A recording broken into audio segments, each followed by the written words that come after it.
उत्तराखंड की धरती एक बार फिर देशभक्ति और शौर्य के रंग में रंगी नजर आई जब देहरादून में मुख्यमंत्री पुष्कर सिंह धामी के नेतृत्व में तिरंगा शौर्य सम्मान यात्रा का आयोजन किया गया। शौर्य स्थल चीड़बाग से गांधी पार्क तक निकाली गई इस भव्य यात्रा को भारतीय सशस्त्र बलों द्वारा हाल ही में चलाए गए ऑपरेशन सिंदूर की ऐतिहासिक विजय को समर्पित किया गया। इस मौके पर हजारों की संख्या में आमजन, पूर्व सैनिक, युवाओं और मातृशक्ति ने भाग लिया और राष्ट्रभक्ति की अनोखी मिसाल पेश की।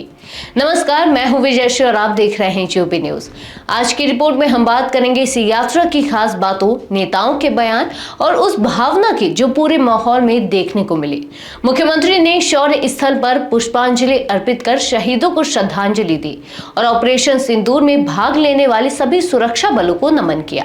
उन्होंने कहा कि भारत ने एक बार फिर से ये साबित कर दिया है कि वह उग्रवाद के खिलाफ निर्णायक कार्रवाई करने में पूरी तरह सक्षम है। तो सबसे पहले तो मैं ऑपरेशन सिंदूर की अभूतपूर्व सफलता के लिए भारतीय सेना, वायुसेना, नौसेना, बीएसएफ और उनके सभी सशस्त्र सुरक्षा बलों के वीर जवानों को अपनी तथा देवभूमि उत्तराखंड की समस्त प्रदेशवासियों की ओर से उनका आभार व्यक्त करता हूं, उनका धन्यवाद करता हूं, उनकी शौर्य, वीरता और पराक्रम को अभिनंदन करता हूं। साथ ही हमारे देश के यशस्वी प्रधानमंत्री श्री नरेंद्र मोदी जी को भी धन्यवाद देता हूं कि जिनके मजबूत नेतृत्व में और स्पष्ट नीति के कारण ही आतंकवाद के विरुद्ध इस निर्णायक कार्रवाई को सफलतापूर्वक अंजाम दिया गया। आज इस तिरंगा शौर्य सम्मान यात्रा में आप सभी के साथ चलते हुए मैंने यह महसूस किया कि इस यात्रा में शामिल प्रत्येक व्यक्ति के भीतर एक अलग ही ऊर्जा, एक अलग ही उत्साह और एक नया उमंग दिखाई दे रहा है। आप सभी का जोश इस बात का प्रमाण है कि ऑपरेशन सिंदूर की सफलता ने प्रत्येक भारतवासी का सर्व गर्व से ऊंचा कर दिया है। क्यों मैं सही कह रहा हूं ना? गर्व से ऊंचा कर दिया है।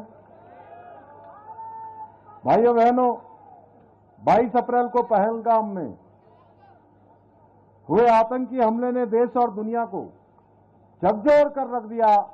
जिस प्रकार से पाक पोषित आतंकवादियों के द्वारा कायराना हरकत की गई और हमारे 26 निर्दोष पर्यटक, जिनसे धर्म पूछकर उनके परिवार के सामने ही बेरहमी से उनकी हत्या की गई।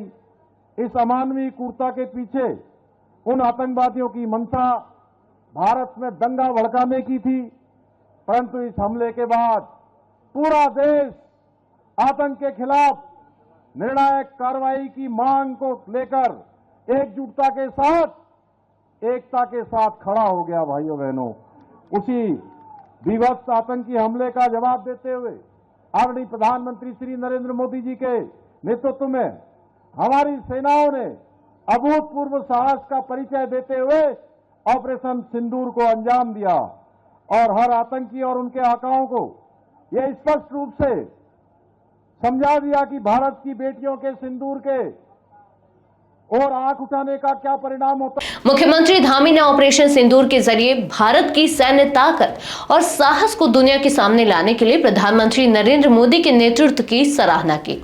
उन्होंने कहा कि आज का भारत उग्रवाद का जवाब उसी की भाषा में देना जानता है और देश की सीमाएं अब अत्याधुनिक स्वदेशी तकनीकों से सुरक्षित की जा रही हैं। उन्होंने उत्तराखंड के युवाओं से देश सेवा की प्रेरणा लेने और सेना में शामिल होने का आह्वान किया। मुख्यमंत्री ने हर साल इस यात्रा का आयोजन करने की घोषणा भी की। इस ऐतिहासिक अवसर पर सैनिक कल्याण मंत्री गणेश जोशी, राज्यसभा सांसद महेंद्र भट्ट, पूर्व मुख्यमंत्री रमेश पोखरियाल निशंक, देहरादून के मेयर सौरभ थपलियाल सहित कई जनप्रतिनिधि और भाजपा नेता मौजूद रहे। कार्यक्रम ने न सिर्फ वीरता की भावना को उजागर किया बल्कि एकजुट होकर देश हित में खड़े होने का संदेश भी दिया। वहीं उत्तर प्रदेश के मुख्यमंत्री योगी आदित्यनाथ ने भी इस विषय पर बयान देते हुए कहा कि भारत की सुरक्षा से खिलवाड़ करने वालों के जनाजे में अब कोई रोने वाला नहीं बचेगा। पाकिस्तान को उग्रवाद निगल चुका है और पूरी दुनिया देख रही है कि वहां के मंत्री और सैन्य अधिकारी खुद उग्रवादियों के जनाजे में शामिल हो रहे हैं। योगी ने बताया कि 22 अप्रैल को पहलगाम में हुई घटना के बाद भी पाकिस्तान सुधरने को तैयार नहीं था, लेकिन ऑपरेशन सिंदूर ने भारत की सैन्य क्षमता और दृढ़ता का लोहा मनवा दिया है। मुख्यमंत्री योगी ने तिरंगे को भारत के शौर्य और पराक्रम का प्रतीक बताया। कार्यक्रम में स्कूली बच्चों, सामाजिक संगठनों और भूतपूर्व सैनिकों ने भी हिस्सा लिया। खास आकर्षण रहा सेंचुरियन डिफेंस एकेडमी का 2000 फीट लंबा तिरंगा, जो लोगों के आकर्षण का केंद्र बना रहा। ये यात्रा सिर्फ एक आयोजन नहीं बल्कि भारत की नई चेतना का प्रतीक बन गई।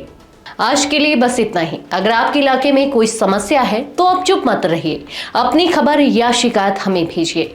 यूबी न्यूज आपकी आवाज को जिम्मेदारों तक पहुंचाएगा, निष्पक्षता और गोपनीयता के साथ। यूबी न्यूज, जनता की आवाज, जनता की ताकत।